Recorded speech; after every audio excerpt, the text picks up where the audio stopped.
সূর্যের কাছাকাছি গিয়ে ইতিহাস সৃষ্টি করলো নাসার মহাকাশযান পার্কার সোলার প্রোব। এটি সূর্যপৃষ্ঠের প্রায় ৩৮ লাখ মাইল কাছাকাছি পৌঁছাতে সক্ষম হয়। এর আগে আর কোনো মহাকাশযান সূর্যের এত কাছাকাছি যেতে পারেনি। নাসার তথ্য অনুযায়ী ২৪ ডিসেম্বর সূর্যের কাছাকাছি পৌঁছানোর উদ্দেশ্যে যাত্রা শুরু করে পার্কার সোলার। ২৭ ডিসেম্বর বাংলাদেশ সময় সকাল ১১টার দিকে কাঙ্ক্ষিত গন্তব্যে সফলভাবে পৌঁছায় প্রোবটি। এটি যাত্রা শুরুর পর সবকিছুর সঙ্গে যোগাযোগ বিচ্ছিন্ন ছিল। নাসা জানায়, প্রোবটি এমনভাবে প্রোগ্রাম করা হয়েছে যেন কেবল সূর্যের কাছাকাছি গিয়ে সেটি একটি আলোক সংকেত পাঠায়।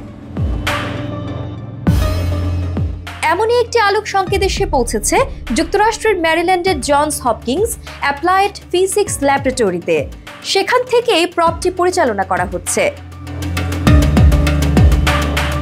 বিজ্ঞানীরা বলছেন, পার্কার সোলার প্রব ঘন্টায় প্রায় ৪,৩০,০০০ মাইল গতিতে ছুটেছে। এ সময় প্রবটিকে সর্বোচ্চ ১,৮০০ ফারেনহাইট বা ৯৮০ ডিগ্রি সেলসিয়াস পর্যন্ত তাপমাত্রা সহ্য করতে হয়েছে। প্রবটির পাঠানো সংকেতই প্রমাণ সেটি নিরাপদে আছে এবং তার কার্যক্রম সঠিকভাবে পরিচালনা করছে। আগামী ১ জানুয়ারি মহাকাশযানটি নিজের সর্বশেষ অবস্থা সম্পর্কে বিস্তারিত তথ্য পাঠাবে বলে আশা করা হচ্ছে।